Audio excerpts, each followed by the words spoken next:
I wonder if you could talk about the idea behind the film and what this what-if scenario accomplishes in demonstrating what life could have been like. It's an exercise in imagination as a human right. So we started working on this film called Lid, which basically tells the story of my hometown, a city that once connected Palestine to the world. And it's actually it's one of the oldest cities in the world. Nobody knows about it, but it's almost 6,000 years old. And after it was occupied in 1948, only between 500 to 1,000 Palestinians were allowed to remain in the city. The rest were expelled.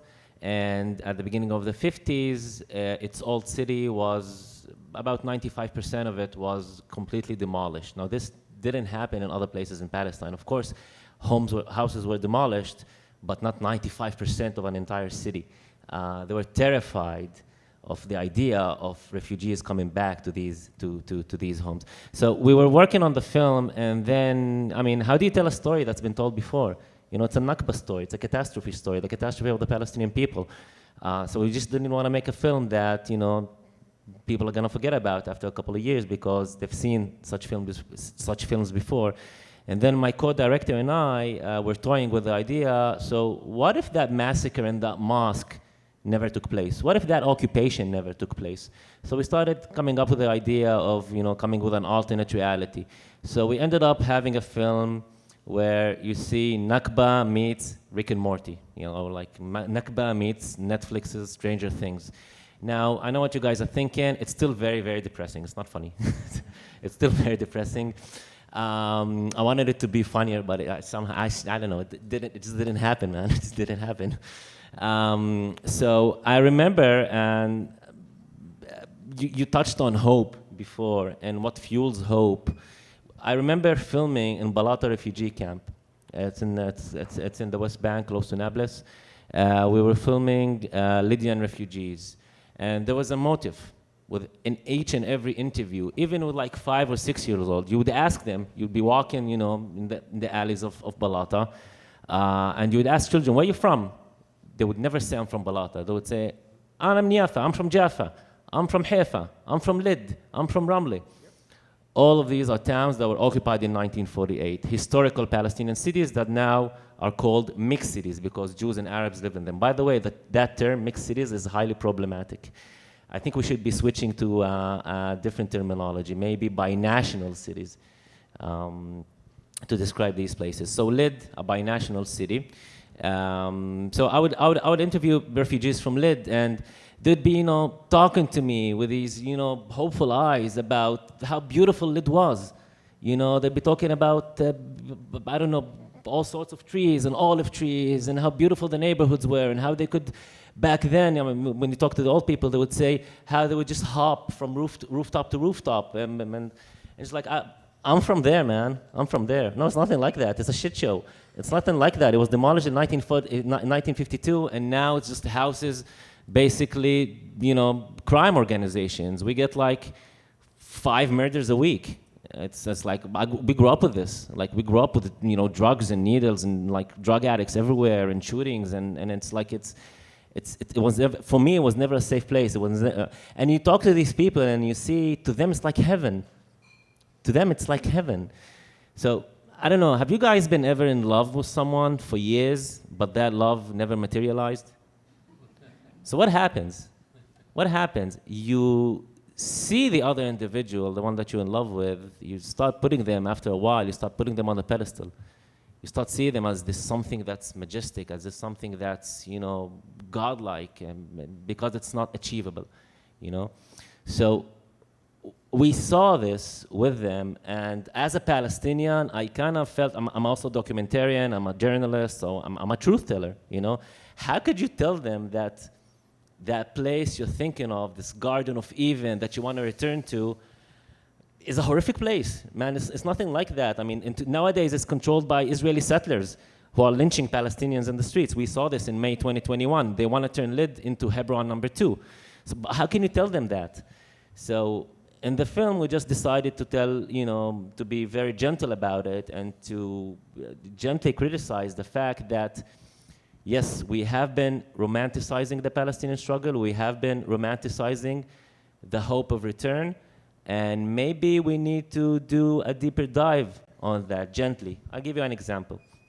In one of the scenes of the film, we see a Palestinian teacher that's sitting with a group of Palestinian students, and they are doing this exercise on identity.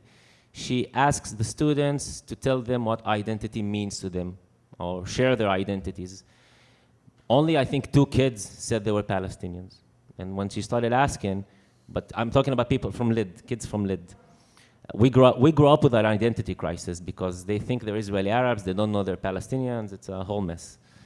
And only 2 kids considered themselves to be Palestinians, and the rest didn't know what Palestine was or where it were, and it was just something that's deeply disturbing. So the teacher started crying. You're talking about a class of Arab students. Of Arab students in Lid. Did they say they were Israeli? Some of them said, one kid said, well, I was Palestinian in 1948 in the Nakba, but then my blood changed and I became Israeli. Wow. You know? So yeah, obviously everyone burst into laughter, and the teacher started crying. I mean, as she was crying, I was going like, yes, because that was cinematic gold. But Just to make teachers cry, or yeah, it's like, yeah, just like put the camera on her, man. Yeah, yeah, it was, yeah.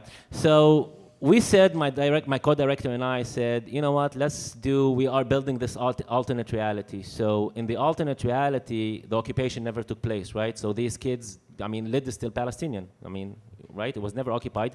It still houses Jews who fled the pogroms and all the horrific stuff that was happening to Jewish people in Europe. But it is Palestinian. So instead of doing an exercise on identity, the teacher sits with these kids and asks them about their Palestinian privilege.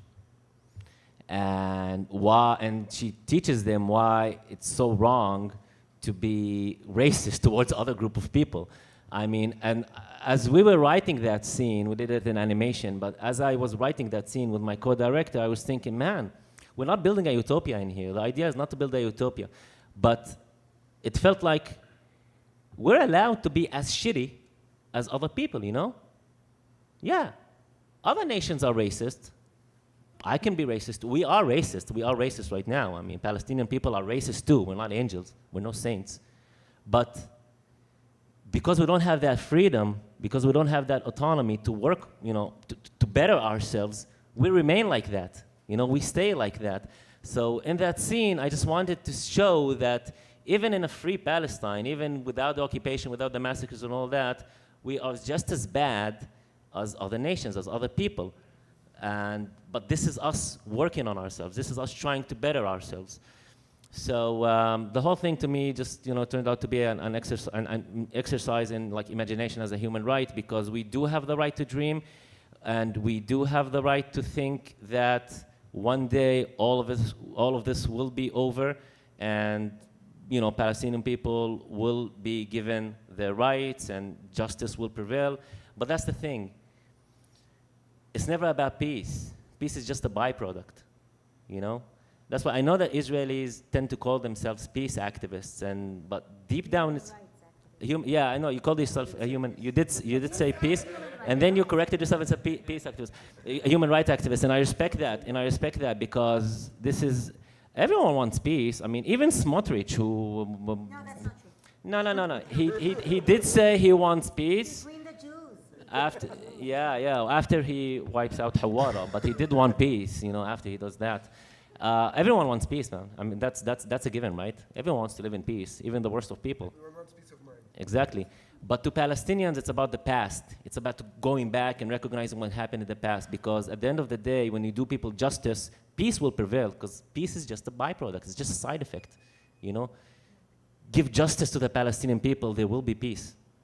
I love your exploration of just the utopia is imperfect, Yeah. right?